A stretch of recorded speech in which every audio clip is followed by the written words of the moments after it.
Hoje eu quero refletir com os irmãos sobre Jesus, o pão da vida. O texto está em João, capítulo 6, a partir do versículo 1. E quero convidar você a ler esse texto também, tá? João 6, a partir do verso 1 até o verso 15. Vamos ler juntos. Algum tempo depois, Jesus partiu para outra margem do mar da Galileia, ou seja, do mar de Tiberíades, e grande multidão continuava a segui-lo, porque viram os sinais milagrosos que ele tinha realizado nos doentes. Então Jesus subiu ao monte e sentou-se com seus discípulos. Estava próxima a festa judaica da Páscoa. Levantando os olhos e vendo uma grande multidão que se aproximava, Jesus disse a Filipe: onde compraremos pão para esse povo comer? Fez essa pergunta apenas para pô-lo à prova, pois já tinha em mente o que ia fazer. Filipe lhe respondeu: 200 denários não comprariam pão suficiente para que cada um recebesse um pedaço. Outro discípulo, André, irmão de Simão Pedro, tomou a palavra. Aqui está um rapaz com 5 pães de cevada e 2 peixinhos, mas o que é isso para tanta gente? Disse Jesus: mandem o povo assentar-se. Havia muita grama naquele lugar e todos se assentaram. Era cerca de 5.000 homens. Então Jesus tomou os pães, deu graças e os repartiu entre os que estavam assentados, tanto quanto queriam, e fez o mesmo com os peixes.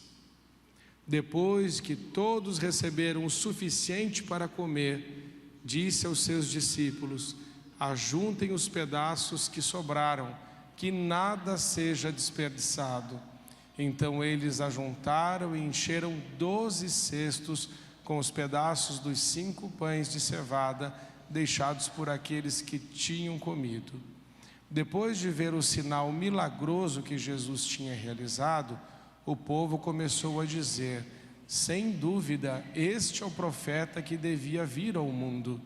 Sabendo Jesus que pretendiam proclamá-lo rei à força, retirou-se novamente sozinho para o monte. Amém.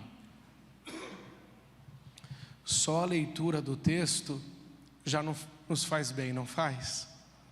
Ler a palavra de Deus em voz audível aumenta a nossa fé, sabia? A fé vem pelo ouvir e ouvir a palavra de Deus.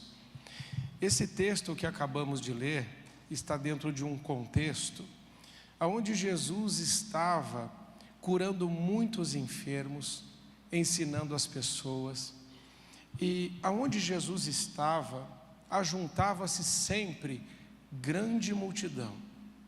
Então você imagina que Jesus está aqui, e nós estamos aqui em torno dele, e as multidões afluindo para este lugar.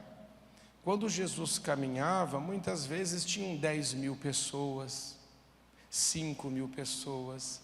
Aqui tinham 5.000 homens, mas os estudiosos dizem que com as mulheres e crianças, 20.000 pessoas. 20.000 pessoas ali, querendo a atenção de Jesus. Essa multidão, ela estava esgotando tanto a Jesus quanto os discípulos. A palavra de Deus vai dizer nos textos paralelos que ele não tinha tempo para comer, nem ele e nem os discípulos, porque a multidão tinha necessidades e eles não conseguiam parar e dizer para a multidão: olha, para agora que a gente vai almoçar, espera um pouquinho que eu preciso ir no banheiro. Não, saía um, chegava outro, era um atrás do outro. E Jesus, nesse contexto desse texto, ele está muito cansado, e os seus discípulos também estão muito cansados e com fome. Então Jesus toma uma decisão: ele fala: olha, vamos pegar um barquinho, e ali onde ele estava, na região de Cafarnaum, onde era o lugar onde ele mais ficava, talvez a sua sede, tinham muitos barquinhos. E como Pedro e André, eles eram pescadores, então eles conheciam pessoas, e com certeza rapidamente arrumaram um barquinho. E Jesus e os discípulos entram naquele barquinho com um coração um pouco aflito, porque ao mesmo tempo que eles estão muito cansados de ajudar todo o povo, Jesus acaba de receber uma notícia, que o seu primo, João Batista, acabara de ser degolado por Herodes. Então, Jesus tem essa notícia triste. O seu primo foi morto, João Batista foi degolado por Herodes Antipas. E ele também está cansado. E os discípulos estão cansados. Então existe aqui um contexto de um cansaço físico e um cansaço emocional. Eu não sei você, na sua caminhada, na sua correria, às vezes você chega tão cansado do trabalho em casa, ou estão acontecendo coisas e pessoas querem a sua atenção, mas você está tão cansado, você diz: gente, para um pouco, deixa eu tomar um banho, deixa eu trocar de roupa, eu preciso pelo menos uns 15 minutos para eu me recompor, depois a gente conversa. Jesus não teve esse tempo. E além disso, ele ainda teve a notícia do falecimento do seu primo. Bem, diante desse contexto, ele toma uma decisão: vamos para um lugar deserto. Então Jesus está dizendo para os seus discípulos: olha, gente, vocês estão cansados, né? Eu também. Vamos para um lugar deserto agora, a gente precisa descansar. E eu não sei você, mas quando eu penso que eu vou descansar, parece que eu me programo internamente e me desligo automaticamente das coisas que eu preciso fazer, porque eu vou descansar. E eu acredito que naquela hora os discípulos, assim, eles falaram: graças a Jesus, vamos descansar um pouco. Mas a multidão ouviu eles conversando, e a multidão correu para o lugar que eles estavam indo e chegaram antes deles. Quando eles chegam no lugar deserto, não está mais deserto. Quem está lá?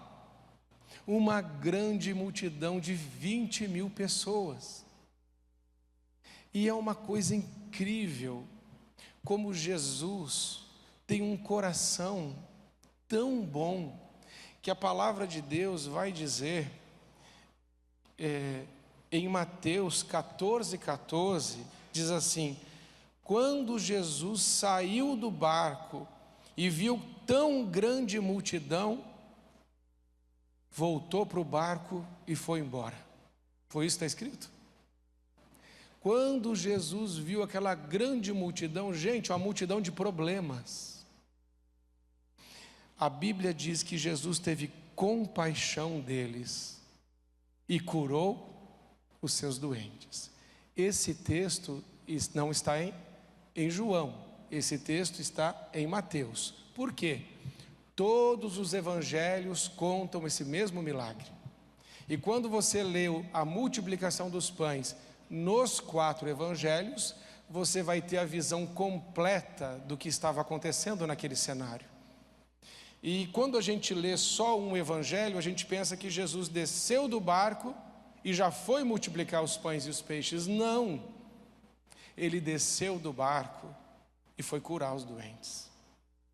Ele estava cansado, ele estava com fome, ele estava de luto, seus discípulos estavam exaustos, mas ele desce daquele barco e a palavra de Deus vai dizer que ele teve compaixão deles. Ele não desceu emburrado, ele não desceu bravo, ele não desceu daquele barco dizendo: meu Deus do céu, que não me deixam em paz, eu tenho as minhas necessidades. Não. A gente pensa que só na cruz Jesus se entregou. Jesus se entregava por nós todos os dias. Todos os dias ele dizia não para ele mesmo para poder dizer sim para nós. E sabe, outro texto vai revelar, em Lucas 9:11, mas as multidões ficaram sabendo e o seguiram. Ele as acolheu e falava-lhes acerca do reino de Deus e curava os que precisaram de cura. E Marcos vai dizer, 6:34, quando Jesus saiu do barco e viu grande multidão, teve compaixão deles, porque eram como ovelhas sem pastor, e então começou a ensinar-lhes muitas coisas. O Evangelho de João vai dizer quem é essa multidão. Essa multidão era composta de pessoas que não tinham uma fé genuína em Jesus. Você acha que essa multidão está procurando Jesus porque Jesus é o Messias? Porque Jesus é o prometido de Deus que iria salvar a humanidade? O texto vai dizer que não, que essa multidão procurava Jesus porque ele sabia que Jesus podia curar as suas doenças e que Jesus podia suprir suas necessidades imediatas. Eu não sei você, mas atender gente que quer conversar com a gente só porque tem interesse no que a gente pode oferecer, pessoas que nos procuram por aquilo que podemos dar e não por aquilo que a gente é. Como é que você atenderia uma pessoa dessa se você já está cansado, se você já está de luto, se você está exausto e com fome? Como você atenderia uma pessoa que não se aproxima de você por quem você é, mas olhando a sua carteira, olhando o que você pode dar, se aproxima de você?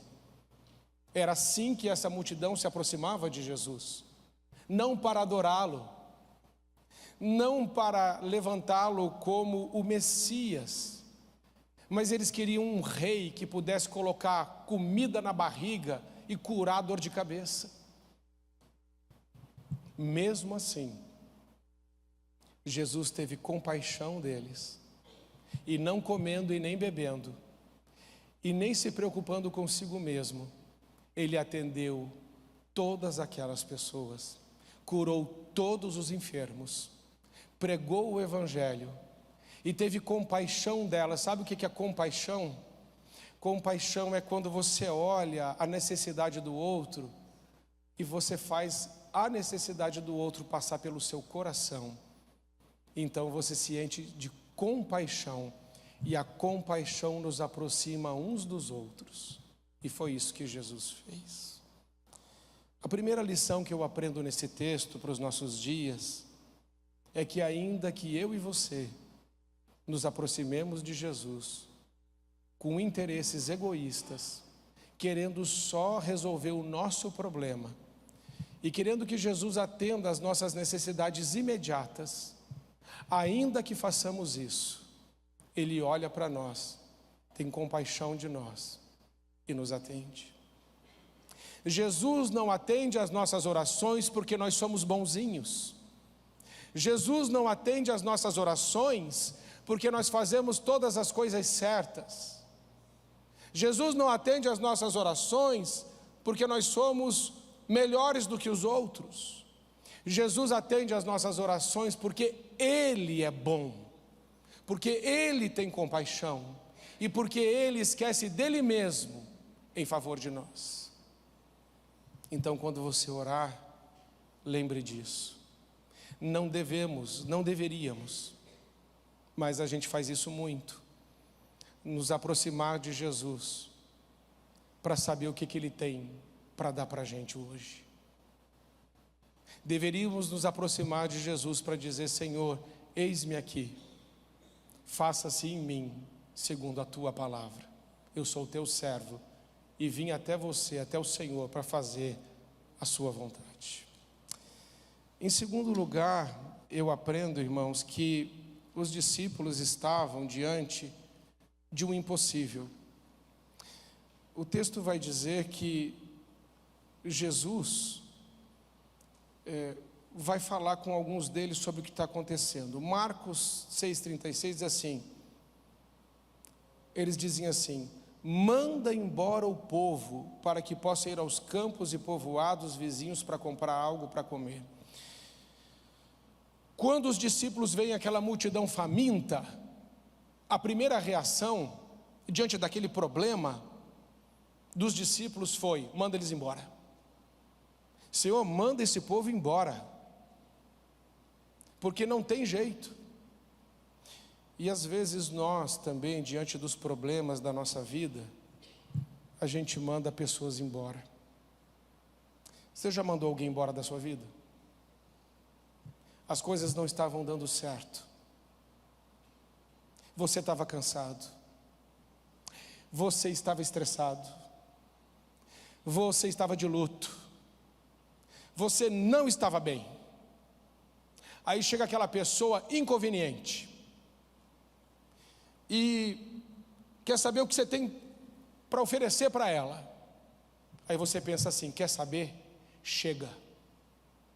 Eu não quero mais essa pessoa na minha vida. E diante desse cenário eu vou tomar uma decisão. Essa pessoa está fora do meu circuito do relacionamento. Vou parar de seguir ela no Instagram. Vou deletá-la do Facebook. Vou tirá-la do grupo do WhatsApp. Estou de mal, interesseira, não quero mais. Você acha que os discípulos de Jesus eram diferentes de nós? Não. Essa reação dos discípulos é a nossa reação. Porque quando está tudo muito bem, até a gente se tolera. Quando está tudo muito bem, a gente até dá um sorrisinho amarelo. Mas se as coisas não estiverem bem, se você estiver cansado, se você estiver com fome, se você estiver com problemas, e a pessoa chegar lá exigindo alguma coisa, você fala assim: fora. Você para mim está morto e enterrado. Alguns ainda falam isso. Tem aquele cemitério pessoal, né? Já matou um monte de gente e enterrou. Então a primeira reação dos discípulos foi: manda esse povo embora. E essa é uma coisa que talvez eu e você façamos. A segunda reação vem de Filipe, João 6,7. Filipe respondeu: 200 denários não comprariam pão suficiente para que cada um recebesse um pedaço. Diante dos problemas da vida, o Filipe dá uma resposta que eu e você damos. A gente faz contas, a gente usa a nossa razão, e a gente olha o cenário e fala assim: não dá, é lógico que não dá, é óbvio que não dá, é impossível isso dar certo. Então nós olhamos para o próprio Cristo e falamos assim: Senhor, o Senhor não sabe fazer conta não? O Senhor não está percebendo que não vai ter jeito não? 1 mais 1 igual a 2, Senhor. Até quando a gente vai ficar com esse problema aqui? Até quando nós vamos tolerar essas pessoas aqui? E o meu descanso? E a minha paz? E a minha refeição? E o meu sono? E eu, como é que eu fico nessa história, Senhor? Então assim, não tem dinheiro, eles já falaram para mandar embora, o Senhor não mandou, e eu quero colocar mais um argumento em cima. É lógico que não vai dar certo. É justificável? Eu aprendi isso. É justificável? É justificável. É justo? Não é justo. Terceira proposta veio de André, João 6,9. Aqui está um rapaz com 5 pães de cevada e 2 peixinhos. Mas o que é isso para tanta gente? André fala assim: Senhor, o que a gente tem é isso aqui, ó. Mas Senhor, eu nem sei por que eu estou te mostrando isso. Porque o que a gente tem na mão é tão pouco. O que a gente tem na mão é um farelo para essa multidão. Senhor, o que a gente tem na mão não dá para nada. É isso que eu estou querendo dizer para o Senhor. A gente já quis mandar a multidão embora. A gente já mostrou racionalmente para o Senhor que na matemática não dá certo. E agora a gente está colocando diante do Senhor que o Senhor veja. É 5 mais 2 são 7, Senhor, está aqui, ó. E é pão de cevada, sabe? O pão de cevada é o pão do pobre. Naquela época o pão de cevada era o pão das pessoas mais simples. E os peixinhos, muito provavelmente, ele é um peixinho que ele ficava num vinagre, e quando você misturava com o pão, ele dava um gostinho. E Jesus olhou aquilo e olhou as reações dos discípulos. Então Jesus fala. E o que Jesus fala? Ele disse assim: disse Jesus, mandem o povo assentar-se.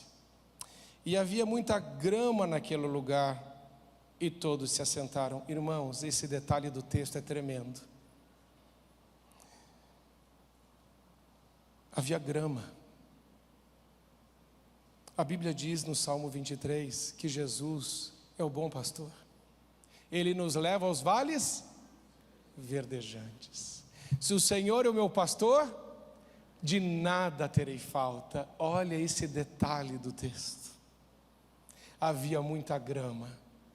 E Jesus olhou para aquela multidão e disse: eu tenho compaixão delas, porque elas são como ovelhas que não têm pastor. E tendo compaixão, mandou o povo se assentar. E se assentar sobre uma grama. Isso está apontando para Ele como o bom pastor que pode suprir todas as nossas necessidades. Assentem-se na grama. E eram cerca de 5.000 homens. Então tomou os pães e deu graças e os repartiu. E entre os que estavam assentados, tanto quanto queriam, comeram, e fez o mesmo com os peixes. Depois que todos receberam o suficiente para comer, disse aos seus discípulos: ajunte os pedaços. Irmãos, a terceira coisa que eu aprendo nesse texto é que quando nós levamos as coisas para as mãos de Jesus, não importa se é pouquinho, não importa que se aos nossos olhos parece que não vai funcionar,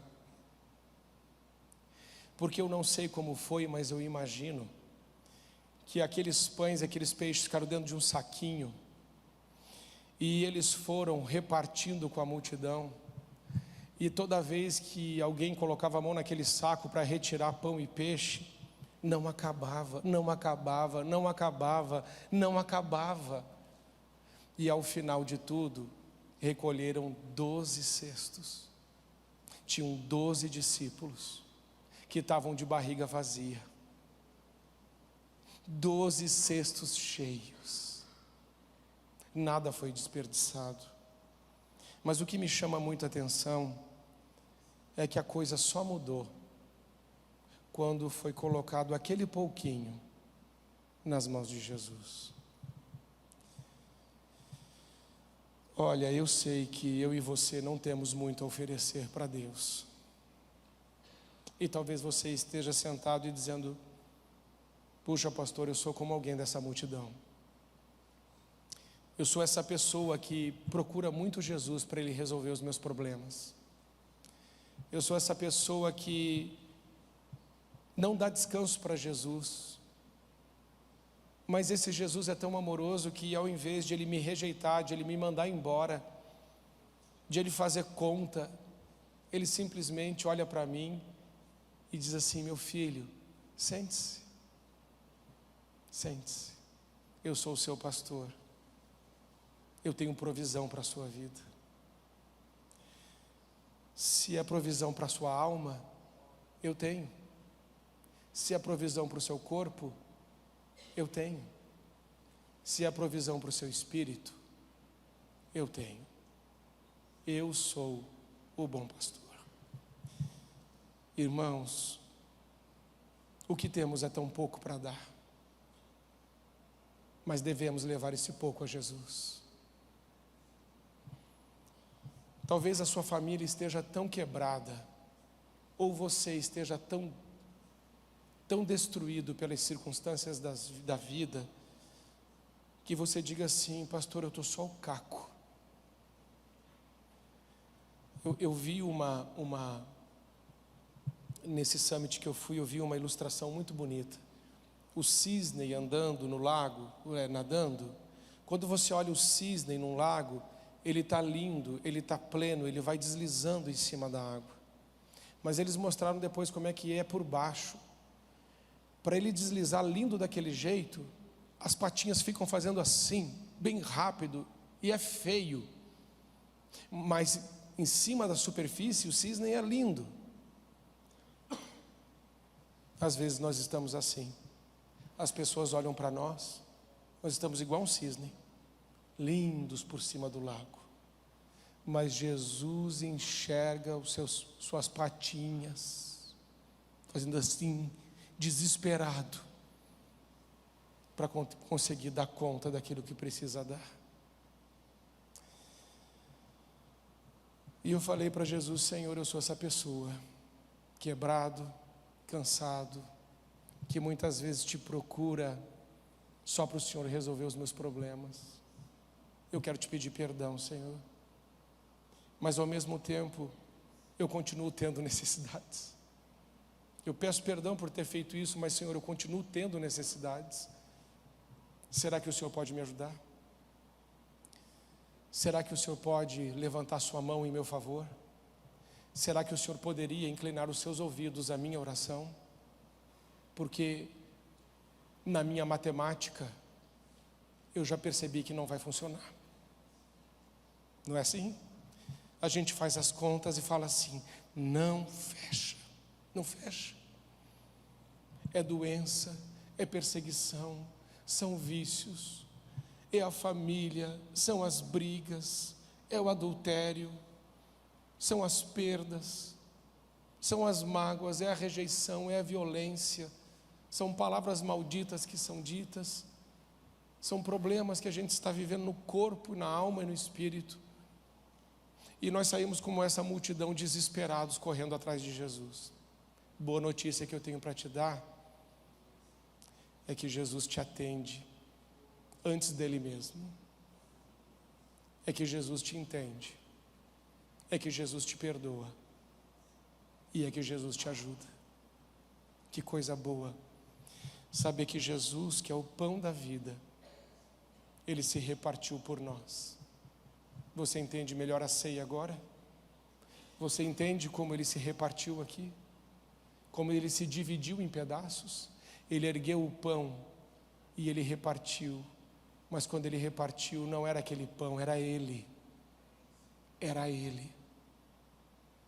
E ele disse: se você comer de mim, você viverá para sempre. E você nunca mais terá fome. Jesus pode matar sua fome. Jesus pode restaurar sua história. Ele pode fazer tudo novo. Mas nada teria acontecido se um menino não tivesse aberto a mochila e dito: ei, eu tenho um pouquinho aqui. Porque eu tenho certeza absoluta que no meio de 20 mil pessoas tinha muita gente comendo lanche escondido para não dividir. Você já fez isso na escola? Duvido que não tenha feito. Levou aquela coisa bem gostosa na bolsa. Chegou a hora do intervalo, ou antes do intervalo você tirava assim e fazia... Fez ou não fez? Fez. Eu fiz também. Falei: isso eu não posso dar, isso eu não posso dividir, isso é meu. A gente não tem isso? Esse é meu. Eu lembro da minha filha, coitadinha, ela no intervalo, ela munheca, não gostava de gastar dinheiro, munheca. Um dia ela falou assim: vou comprar um bolo de pote, era um bolo de pote, vou comprar um bolo de pote. Aí comprou o bolo de pote. As amigas delas todas vieram, uma colherinha. Ela chegou em casa e falou: nunca mais vou comprar o bolo de pote. Tinha gente lá com bolo de pote? Tinha. Tinha gente lá com pão melhor que o pão de cevada? Tinha.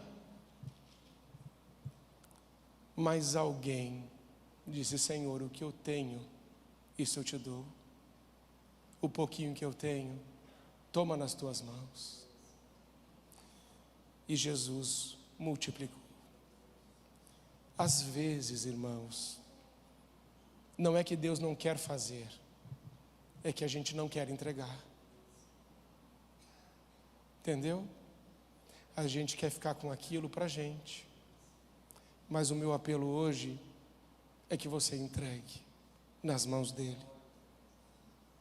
Mas pastor, é pão de cevada, é a coisa mais simples. O que eu vou entregar, na verdade não é nenhuma coisa boa. O que eu vou entregar para ele é uma dor. O que eu vou entregar hoje para ele é uma perda. O que eu vou entregar hoje para Jesus é algo muito profundo que está no meu coração, que eu tenho comido, na verdade, me alimentado dessa história, dessa dor há algum tempo. Será que Jesus pode pegar isso e me deixar livre disso? Sim, irmãos. Ele pode. E Ele quer. Você quer?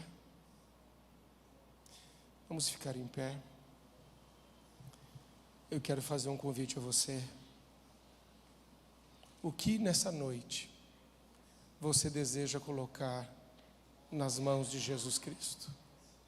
É uma dor? É uma migalha? A sua história?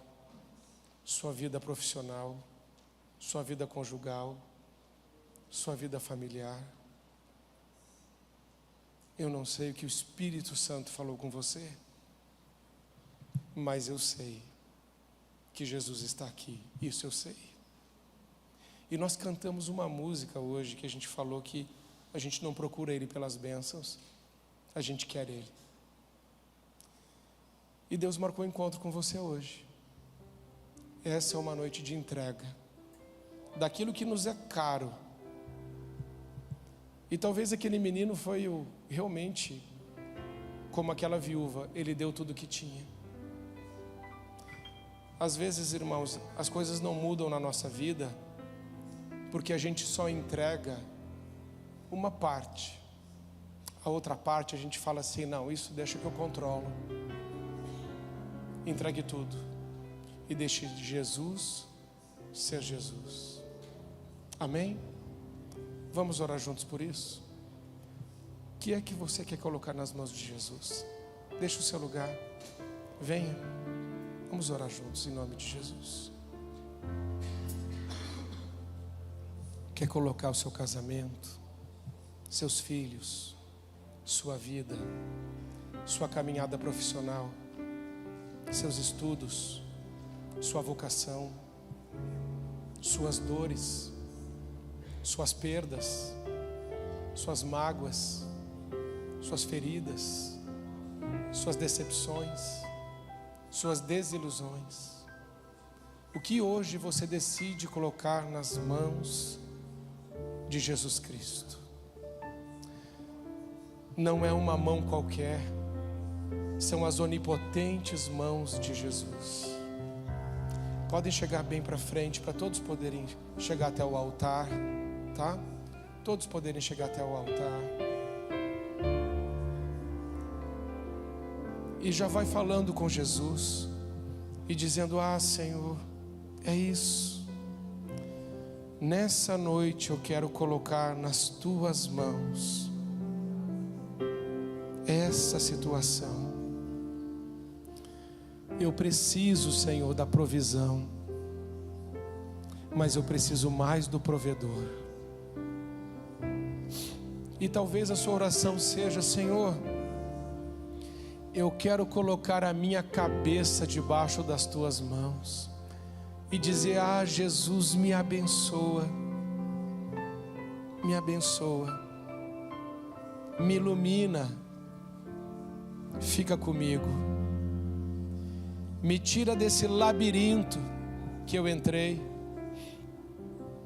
Senhor, eu preciso de Ti, eu preciso das Tuas mãos. Tudo eu coloco e deposito aos Teus pés.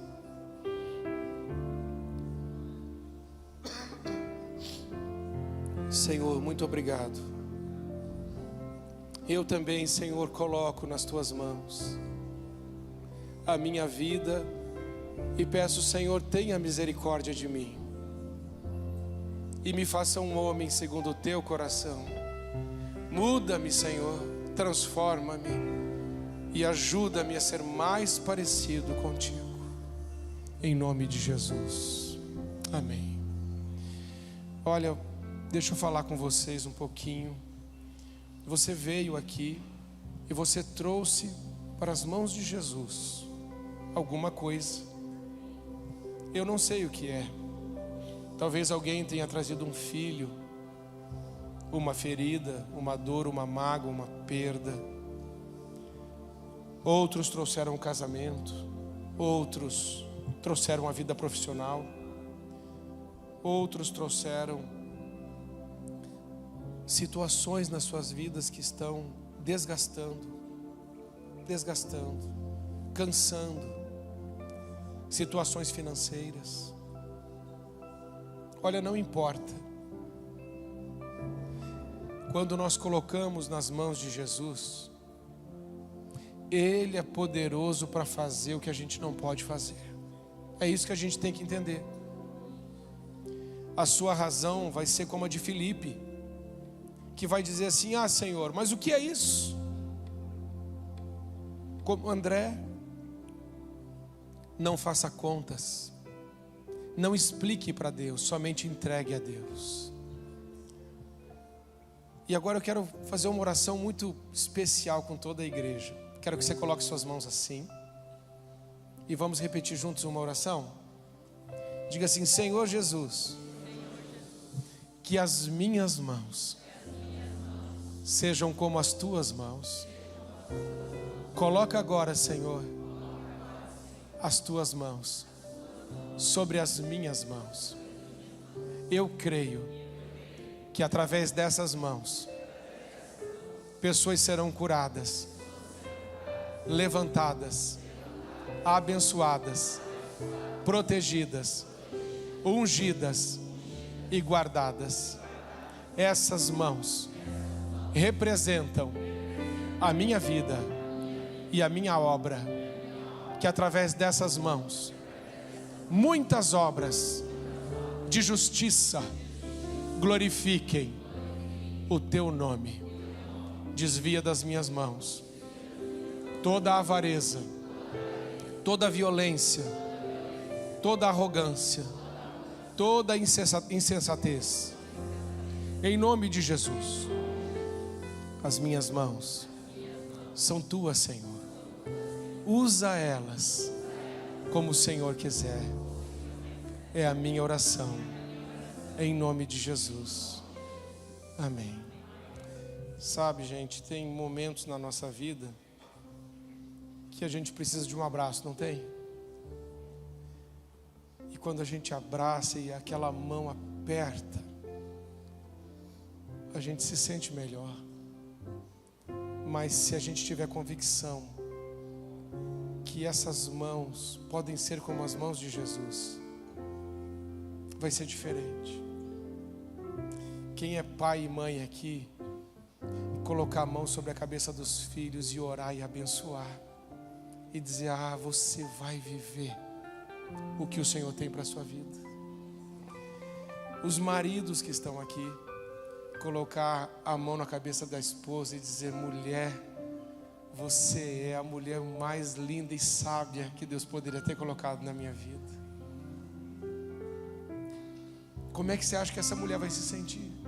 E você colocar a mão na cabeça do seu marido e dizer: meu amor, apesar de tudo, você é uma bênção. E isso junta a gente falar que ama e a gente ter contato. Teve uma cura na Bíblia que Jesus não curou só com palavras.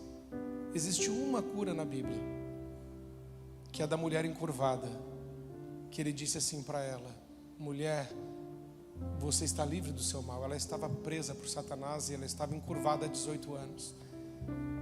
E eu achei muito interessante, irmãos, que ela não endireitou quando Jesus disse: você está livre. Ela continuou encurvada. Mas o texto continua dizendo: mas o Senhor impôs as mãos sobre ela e ela se endireitou. Sabe, algumas situações na nossa vida vai exigir uma imposição de mãos. Se você estudar a Bíblia, verá que Jesus impôs as mãos sobre os discípulos, impôs as mãos sobre as crianças, e ele sempre impunha as mãos, abençoando. Isso é bíblico. Não vamos perder isso. E quando você olhar para as suas mãos, pense que as mãos de Jesus estão segurando as suas mãos. Ele nunca vai te deixar. Ele nunca vai te abandonar. Às vezes mas quando a gente está para afundar, quando Pedro estava afundando, foi a mão de quem que trouxe ele de volta? De Jesus. Você entende? É aquela mão que está sobre a sua vida, sobre a minha vida. Louvado seja Deus. Senhor, nós te entregamos esse momento, e o que colocamos nas suas mãos, que não era bom, o Senhor é poderoso para nunca mais deixar voltar isso na nossa vida. Mas o que colocamos na sua mão, que precisa ser multiplicado, porque é tão pouquinho, o Senhor é poderoso para fazer. E Senhor, torna-nos parecidos contigo, iguais a Ti, para que através das nossas mãos, que somos o Teu corpo na terra, possamos fazer os mesmos sinais e maravilhas, glorificando assim o Teu nome. É a nossa oração agradecidos, em nome de Jesus. Amém. Amém?